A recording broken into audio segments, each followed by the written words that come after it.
안녕하십니까, 닥터 비트맨입니다. 네, 어떻게 한글날 잘 쉬셨습니까? 하루 쉬시고 출근하려면 몸이 많이 찌뿌둥하실 텐데요. 네, 오늘 하루 화이팅 하시길 바라면서 준비해온 소식으로 바로 넘어가도록 하겠습니다.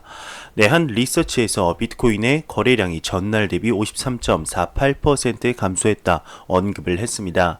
네, 암호화폐 전문 데이터 분석 및 제공 플랫폼이죠. 토큰 게이저에 따르게 되면 9일 19시 기준으로 비트코인 글로벌 평균 시세가 8,188.08달러, 시가총액은 1,475억 4,568만 달러, 최근 주요 거래소 24시간 거래량은 1억 8,656만 달러를 기록을 했다고 합니다. 네, 그러면서 비트코인 평균 블록 생성 시간은 약 8.9분으로 전날 대비 소폭 감소를 했고, 활성 주소수와 온체인 거래량과 해시레이트는 전날 대비 증가한 것으로 나타났다고 합니다. 네, 비트코인의 거래량이 이제 전날 대비 감소했다는 소식입니다. 현재 알트코인들은 상승을 하고 있지만 비트코인의 가격은 빠짐에 따라서 이런 것이 나타난 것이 아닌가 생각이 드는데요. 네, 이 리서치는 비트코인만 나타내는 것이므로 전체 암호화폐 거래량이 빠졌다, 이런 생각 하시진 않으셨으면 좋겠습니다. 네, 그러면서 비트코인의 총 2건의 대규모 이체 소식이 나왔는데요. 한번 보도록 하겠습니다. 네, 비트코인의 대규모 이체 6,972만 달러 규모의 비트코인 이체가 이루어졌다고 합니다. 네, 암호화폐 자산 이동 추적 서비스 웨일 얼렛에 따르게 되면은 익명의 주소에서 비트스탬프 지갑으로 4,240개의 비트코인이 이체됐다는 소식입니다. 네, 비트코인이 익명의 지갑에서 비트 스탬프 지갑으로 이체되었다는 소식인데요. 보통 익명의 지갑에서 거래소 지갑으로 이동의 경우에는 매도를 위한 움직임으로 보고 있습니다. 네, 다음 이체 소식도 한번 보도록 하겠습니다. 이번 이체는 1964만 달러 규모라고 하는데요. 네, 코인베이스에서 익명의 지갑으로 이체가 되었다는 소식입니다. 네, 이번에는 거래소에서 익명의 지갑으로 이체되었다는 소식이죠. 네, 과연 이번 두 건의 대규모 이체가 비트코인에 어떠한 영향을 미치게 될까요? 네, 2019년 비트코인의 수익률이 117%고 수익성은 높은데 위험성과 변동성이 크다라는 내용이 나왔습니다. 네, 비트코인이 2019년 제3분기 종료 시점에서 가장 이익률이 높은 금융상품인 것이 통계 데이터에서 판명이 되었습니다. 네, 시장의 성숙도나 유동성으로부터 가격 변동이 크고 투자 리스크는 높은 반면 등락률에서 매력을 느끼는 일정한 수요가 전망된다는 견해도 있는 이유라고 하는데요. 네, 2019년 1월 1BTC가 약 4,000달러대에서 출발한 비트코인이 4월부터 상승폭이 확대되고 6월에는 올해 최고치인 13,000달러가 넘기에 이르렀죠. 네, 현재는 8,000달러대에서 거래가 되고 있습니다. 연초부터 9월까지의 데이터에서 산출한 수익률은 약 117%로 다른 금융상품과 비교해서 가장 높게 나왔다고 하는데요. 네, 미중 무역 마찰이나 홍콩 시위를 비롯한 정세 불안이 커질 때 자산의 안전 피난처로서 다시 주목되면서 가격이 급등한 금의 이익률은 16%였다고 합니다. 네, 암호화폐 이외의 금융 상품과 비교한 것이 위 그래프가 이제 되게 되는데요. 네, 비트코인의 S&P 500 그리고 나스닥 석유 금의 이익률을 표시하고 있는 것이죠. 네, 이것이 비트코인은 투자 상품으로서의 리스크가 크지만 이 변동성을 매력으로 하는 소액 투자자 등의 수요도 일정 수가 있다고 하는 견해가 나오는 이유라고 합니다. 네, 비트코인이 수익률은 높지만 위험성과 변동성이 크다. 네, 이런 내용이었습니다. 현재 비트코인의 경우 금과의 상관관계가 높아지면서 강력한 해지 수단으로 부상하고 있는 중이죠. 네, 전 세계적인 경제 상황이 악화되면서 그에 따른 비트코인의 가치 또한 올라가고 있는 중인데요. 네, 하지만 주식시장과는 달리 장 오픈 마감 시간이 따로 없이 24시간, 일주일, 365일 내내 진행되면서 리스크 또한 큰 것도 사실이죠. 네, 하지만 이것 또한 암호화폐 시장만의 매력이지 않을까 생각이 듭니다. 네, 현재까지는 규제도 명확히 잡히지 않은 시장이라 이런저런 위험이 도사리고는 있지만 리브라 덕분에 빠른 시일 내에 규제가 정립되어질 것으로 보이는데요. 네, 악화될 가능성보다는 성장 가능성이 무궁무진한 시장이지 않을까, 이런 생각이 듭니다.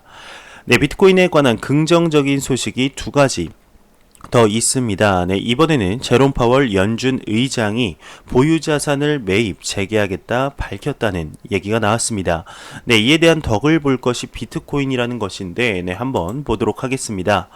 네, 유명 애널리스트가 미 보유 자산 확대하는 비트코인의 호재에다 언급을 해서 화제가 되고 있습니다. 네, 유명 암호화폐 애널리스트이죠. 리드미 트위터를 통해서 제롬 파월 연준 의장이 보유 자산 매입을 재개하겠다고 밝혔다고 하네요. 네, 양적 완화는 경기 부양 수단이지만 이 화폐 발행으로 유일하게 성장할 것은 비트코인 시가총액밖에 없을 것이다 언급을 했습니다. 네, 한국 시간 9일 새벽 파월 의장은 미 콜로라도주 덴버에서 열린 전미 실물 경제 협회 연례 의회에서 네, 자금 시장의 단기 유동성을 안정시키기 위해 보유 자산 매입을 재개하겠다 밝혔습니다.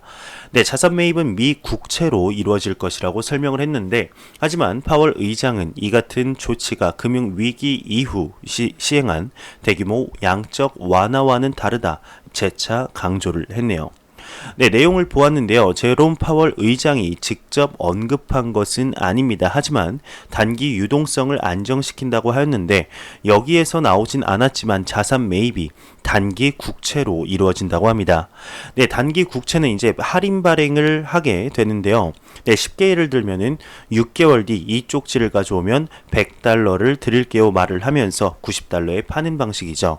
네, 90달러 판매 후에 6개월 뒤 100달러를 주는 시기다 설명하면 이렇게 이해하시면 될 것 같습니다. 네, 이런 단기 국채는 흔히 이루어지는 것이 아닙니다. 그만큼 미국의 상황이 좋지 않다는 것이죠. 네, 과연 이 기사처럼 이러한 상황이 암호화폐 시장에 어떠한 영향이 있을지, 긍정적인 영향이 있을지 지켜봐야 할 것 같습니다. 네, 한 가지 또 긍정적인 소식이 남았죠. 기관 투자자의 투자가 증가하고 있다는 소식입니다. 네, 한번 보도록 하겠습니다. 네, 그레이스케일 기관 투자자의 투자 증가, 2분기 투자액이 2배 증가하고 알트코인 투자가 증가했다는 소식입니다. 네, 미국 최대의 암호화폐 투자 펀드인 그레이스케일 인베스트먼트 회사 임원은 암호화폐 전문 미디어 더 블록과의 인터뷰에서 이 회사의 비트코인 투자 신탁 상품 투자가 제2분기에서 2배가 되고 기관 투자자는 항상 우리와 함께 투자하고 있다고 밝혔습니다. 네, 그레이스케일사의 영업 및 사업 개발을 이사를 맡은 레이안의 샤리프 아스카리는 제2분기 투자자로부터 총액 약 8,500만 달러, 한화로 1,017억, 네, 갑자기 말이, 네, 이렇게 세네요. 다시 가겠습니다. 네, 약 1,017억 원을 조달을 하고, 그중 84%를 기관 투자자로부터 조달했다 설명을 했는데요. 네, 그에 따르게 되면 그레이스케일은 세계 최대의 암호화폐 자산 매니저의 한 기관으로서 투자가 요구하는 네, 종래의 증권 형식에 따른 암호화폐 자산의 소유권에 응하는 다양한 암호화폐 신탁을 제공하고 있다. 그래서 기관 투자자가 아직 암호화폐 시장에 뛰어들지 않았다고 생각하는 것은 허구에 불과하다 보고 있습니다. 네, 암호화폐에 대한 기관 투자자의 관심 고조에 특히 투자자로부터 알트코인에 대한 관심의 고조를 강조했는데요. 네, 그레이스케일사는 제2분기 투자처의 약 4분의 1이 알트코인 신탁에 들어갔다고 합니다. 네, 이는 투자자들이 이 자산급에 대해 관심을 심화시켜서 더욱 친숙해진 것을 상징하고 있다며 다양화를 볼 수 있는 것은 훌륭한 일이다 설명을 했는데요. 네, 기관 투자자들이 그레이스케일과 함께 항상 함께하고 있다는 내용이죠. 네, 최근 들어서 기관 투자자들의 유입이 증가하고 있다는 소식을 심심치 않게 볼 수 있는 것 같습니다. 네, 미국의 기관 투자자들 뿐만 아니라 아시아의 기관들 또한 증가하고 있다는 것인데요. 최근 국제적인 암호화폐에 대한 정서가 좋지 않음을 고려해 봤을 때 이러한 결과는 굉장히 놀랍다라고 볼 수 있을 것 같습니다. 네, 만약 빠른 시일 내에 전 세계의 암호화폐에 대한 스탠스가 어느 정도 정리된다면 지금 간만 보고 있는 기업들 또한 유입될 가능성이 굉장히 높겠죠. 네, 규제가 암호화폐 시장에 있어서 참 중요할 것 같다는 생각이 드는데요. 2020년 안에는 큰 프레임워크가 정립이 되지 않을까 생각이 듭니다. 네, 그러면 코인 마켓캡에서 가격 보고 다음 내용으로 넘어가도록 하겠습니다. 현재 메이저 탑10 코인들 전반적으로 소폭 상승하는 모습을 보여주고 있는데요. 네, 비트코인 같은 경우는 0.2% 하락하면서 980만원대, 이더리움이 1.9% 상승하면서 22만원대, 리플 XRP XRP가 2.9% 상승하면서 336.89원대를 보여주고 있습니다. 네, 바이낸스 코인 같은 경우는 크나큰 상승을 보여주고 있죠. 8.9% 약 9% 상승하는 모습을 보여주고 있는데요. 네, 비트코인 더비너스 또한 어제 대비 소폭 하락한 모습입니다. 66.1%로 아직까지는 그래도 매우 강력한 암호화폐의 비트코인 시가총액 점유율을 볼 수가 있네요. 네, 매일같이 나오는 페이스북 리브라에 관한 소식이 오늘도 나왔습니다. 네, 리플의 CEO가 2022년까지 리브라 출시가 어렵다라고 언급을 했는데, 네, 한번 보도록 하겠습니다. 네, 페이스북 암호화폐 리브라 미 유럽 규제 압박에 시달리고 리플 CEO는 2020년 말까지 출시가 어렵다 언급을 했다고 합니다. 네, 발디스 유럽연합 집행위원회 부위원장은 암호화폐 특히 페이스북 리브라에 초점을 맞춘 새로운 규제 프레임워크를 구축할 계획이라고 밝혔죠. 네, 재정 담당 EU 집행위원인 발디스는 인사청문회에서 유럽 국가들은 리브라와 같은 암호화 자산의 공통적인 입장을 갖춰가야 할 필요가 있다며 리브라에 대한 규제를 공언했습니다. 네, 그러면서 그는 앞서 암호화폐는 자금 세탁에 도전장을 내밀 것이다. 우리는 이미 암호화폐 거래소를 감시해 자금 세탁법을 피하지 못하도록 관리를 하고 있다. 현재 관련 법규를 면밀히 검토 중이고 이번 연말 신규 법안 제정 혹은 기존 법안 수정을 통해서 암호화폐 및 암호화 자산에 대한 관리 방안을 모색하고 있다 말한 바가 있습니다. 네, 한편 올라프 슐츠저 독일 재무장관도 최근 현지경제지의 인터뷰에 따르면은 통화 발행이라는 국가 주권의 핵심 요소를 민간 기업에 넘겨주지 않을 것이라면서 스테이블 코인 리브라와 같은 민간 기업의 화폐 프로젝트는 반대한다고 밝혔습니다. 네, 다만 그는 경제 세계화 과정에서 디지털 유로는 유럽 금융 시스템에 긍정적인 영향을 줄 수 있을 것이라며 화폐 영역을 중국, 러시아, 미국 또는 기타 민간 업체로 넘겨서는 안 된다 강조했었죠. 네, 절대 강국으로 불리는 미국도 페이스북이 규제 승인을 얻기까지 리브라를 출시할 수 없다는 강경한 태도를 견지하고 있는데요. 네, 일례로 하원 금융서비스위원회는 페이스북 최고 경영자 마크 저커버그가 내년 1월 중으로 관련 사안에 대해 의회에서 증언해야 한다고 압박을 하고 있는 사태입니다. 네, 이번 분기 내 현장에서 이제 정식 서명할 예정인 리브라 협회는 이러한 규제 마찰을 부담스러워하고 있다고 알려졌는데 최근 이제 세계 최대 온라인 결제 업체이죠. 페이팔이 협회 탈퇴를 결정했었습니다. 네, 이 같은 리브라에 대한 미국, 유럽 등의 각국 정부의 전방위적인 규제 압박에 대해 리플의 CEO이죠. 이제 빵형 같은 경우는 포춘과의 인터뷰에서 페이스북의 암호화폐 프로젝트 리브라는 2022년까지 정식 출시되지 못할 것이라며 경쟁 프로젝트에 대한 부정적인 입장을 또한 피력을 했습니다.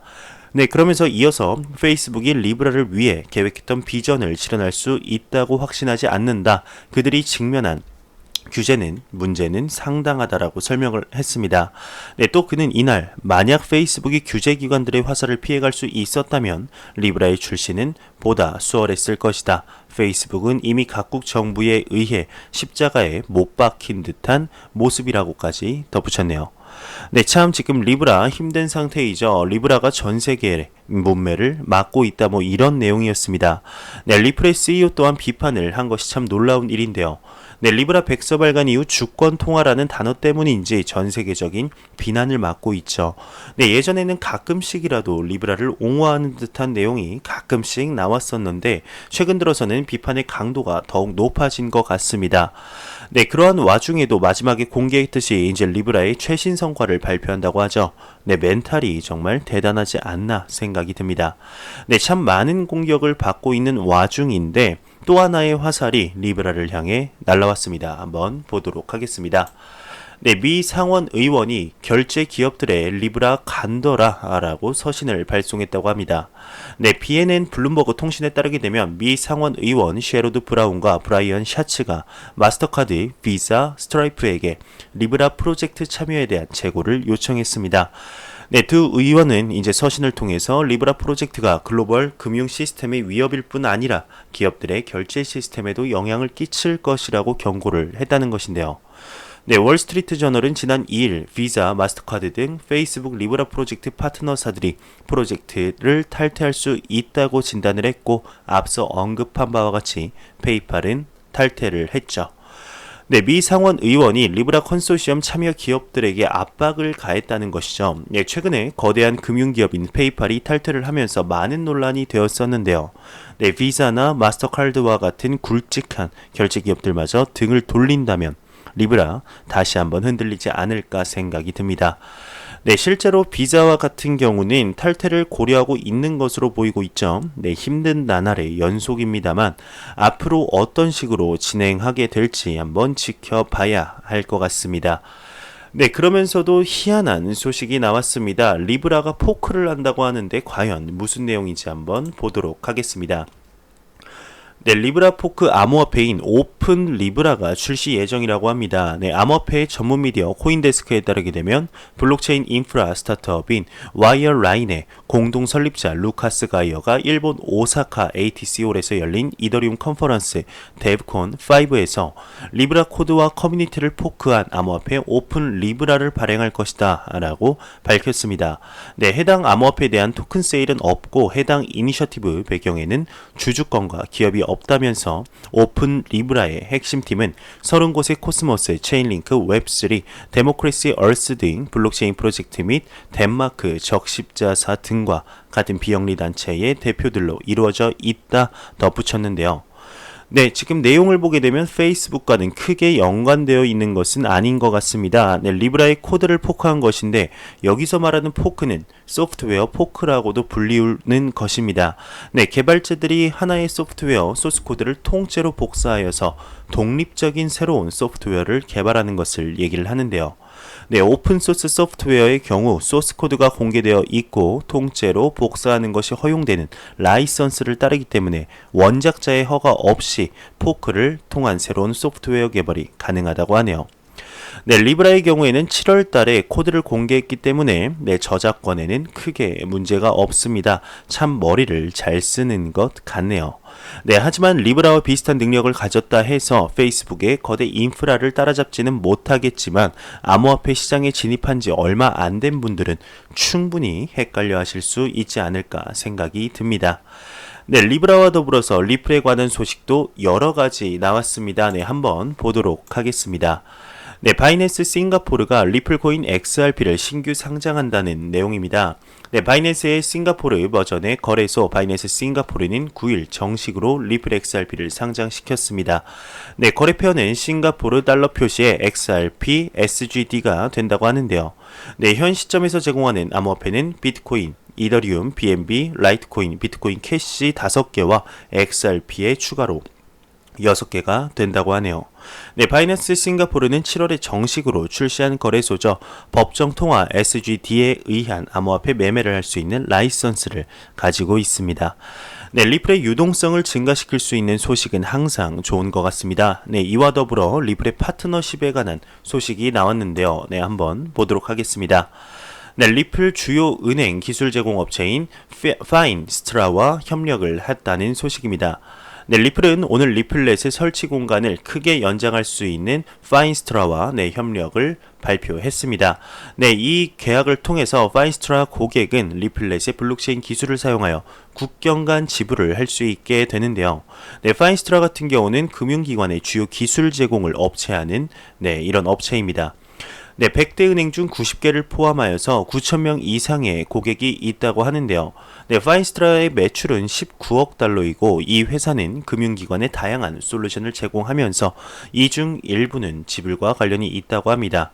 네, 이 거래는 이제 XRP가 아닌 리플넷과 관련이 있다고 하는데요. 네, 협업은 암호화로 안전한 지불 메시징 시스템인 리플렛 네트워크를 확장하는 데 도움이 된다고 합니다. 네, 이 플랫폼의 이제 주요 이점은 엔드-투-엔드 추적 및 수수료, 배송 시간 및 상태에 대한 가시성이라고 하는데 리플렛은 분산 원장 기술, 즉 DLT 기술을 활용하여서 실시간 결제가 가능하다고 하네요. 네, 리플의 고객 성공 SVP인 마커스 트레셔 같은 경우는 파인스트라가 이제 기존 핀테크 플레이어이며 이제 세계 최고의 은행 대부분과 협력을 하고 있다. 이 파트너십을 통해서 리플은 파트너를 위한 범위와 솔루션을 확장하고 리플렛의 풋프린트를 확장하면서 고객은 서로 직접 거래할 수 있다라고 언급을 하고 있습니다. 네, 리플의 파트너십 소식이 최근 들어서 다시금 가속화되는 것 같은 기분이 듭니다.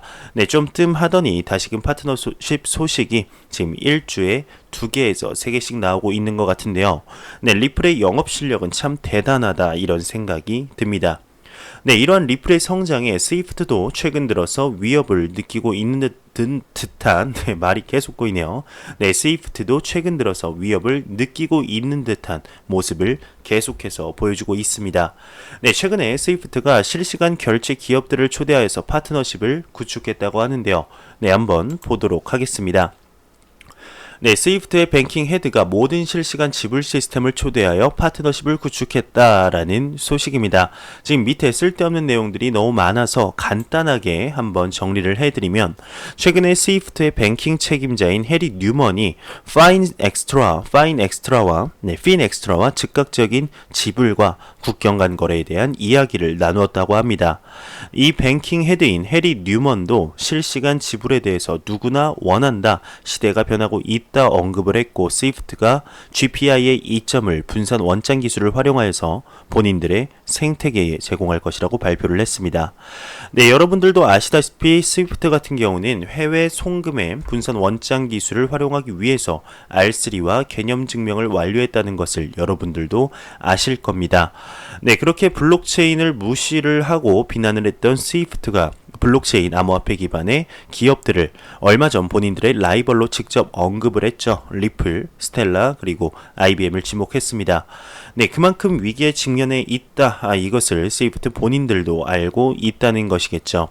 네, 이러한 날도 온다는 것이 참 신기한데요. 네, 앞으로 스위프트의 행보를 유심히 지켜봐야 할 것 같습니다.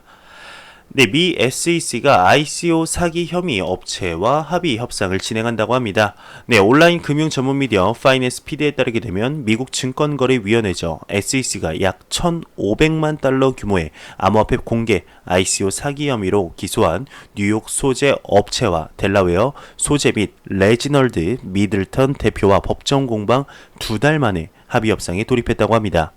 네, 앞서 SEC는 두 업체와 대표가 지난 2017년 말부터 2018년 초까지 ICO를 통해 1,480만 달러를 조달을 했고, 이 과정에서 투자자들에게 제공해야 할 정보를 누락한 혐의로 기소를 했는데요.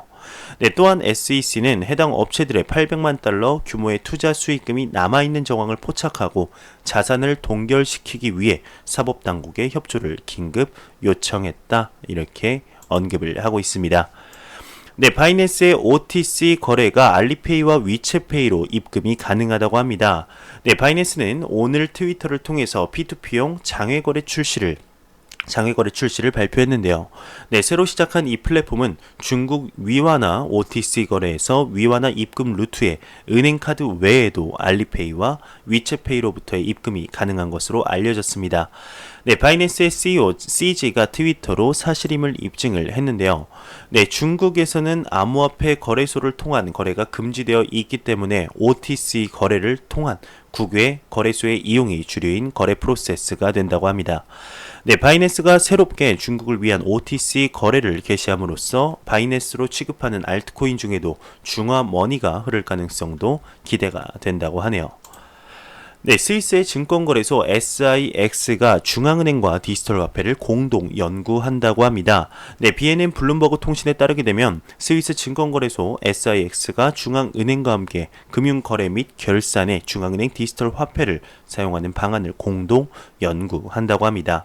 네, SIX는 이날 성명에서 디지털 원장 기술 기반 자산 매매를 통해서 거래 위험을 줄이고 중대한 경제적 기회를 창출할 수 있다 밝혔는데요. 네, 앞서 SMB는 8일 국제결제은행 산하 스위스 BIS 혁신 허브센터와 협력 협정을 체결, 중앙은행 발행 디지털 통화 즉 CBDC를 연구한다고 발표한 바 있었습니다. 네, 미국 보스턴 소재 잉크우드 리서치가 최근 발표한 시장 보고서에 따르게 되면 지난 2018년 아태 지역 핀테크의 블록체인 시장의 가치가 1.23억 달러에 달하는 것으로 나타났습니다. 네, 해당 보고서는 오는 2027년까지 연평균 성장률은 44.74%, 시장 가치는 35.95억 달러에 달할 것이라고 전망을 했네요. 네, 후오비의 인수 상장사 펜트로닉스가 후오비 테크놀로지로 이제 사명을 변경한다고 합니다. 네, 지난 8월 후오비가 인수한 홍콩 상장사인 펜트로닉스 홀딩스가 공식 홈페이지를 통해서 사명을 후오비 테크놀로지 홀딩스라고 변경을 했다고 합니다. 네, 이와 관련해 후오비 테크놀로지는 이사 한 명을 선정해서 사명 변경과 관련된 모든 업무를 일임한다고 전했는데요.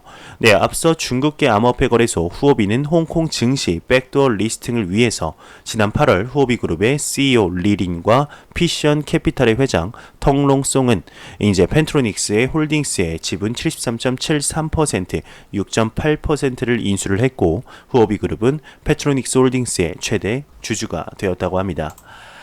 네, 마지막 소식입니다. 안 보고 가면 섭섭하겠죠. 네, 크립토 공포 탐욕 지수입니다. 전날보다 2포인트 하락한 37을 기록을 했는데 이는 투자 심리가 전날보다 악화됐음을 의미를 하죠. 이 지수가 0에 가까울수록 공포 100이면 낙관이라고 보시면 됩니다. 네, 37이면 정말 암호화폐 시장에 암호화폐 시장에 내 돈 넣기 너무나 힘들다 정도로 보시면 될 것 같은데 정말 10월 달도 이제 절반이 곧 있으면 지나죠. 10월 달이 지나기 전에는 다시 한번 50, 60, 70까지는 봤으면 좋겠습니다. 적어도 70점은 찍고 11월 달로 넘어갔으면 좋겠네요.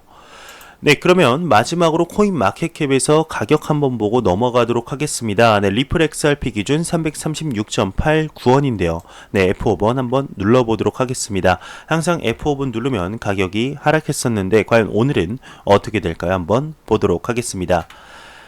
네. 332.82원으로 소폭 하락한 모습을 보이고 있는데 지금 비트코인이 다시금 상승을 하고 있습니다. 이더리움도 갑자기 크게 치고 올라가고 있네요. 네, 5% 상승하고 3.7%네, 각각 이렇게 상승을 하고 있습니다. 리플 XRP 오늘 좋은 소식 많이 나왔는데 F5 누르자마자 가격이 하락하고 있네요. 참 아쉽습니다. 네, 제가 준비한 소식은 여기까지입니다. 영상이 도움이 되셨다면 구독과 좋아요 그리고 광고 한 편만 처음부터 끝까지 시청해 주시기 바랍니다. 이 채널은 오직 광고 수익으로 운영이 되게 됩니다. 항상 영상 시청해 주시는 시청자분들, 구독자분들 너무나 감사합니다. 저는 다음 영상으로 찾아뵙도록 하겠습니다. 지금까지 닥터 비트맨이었습니다. 감사합니다.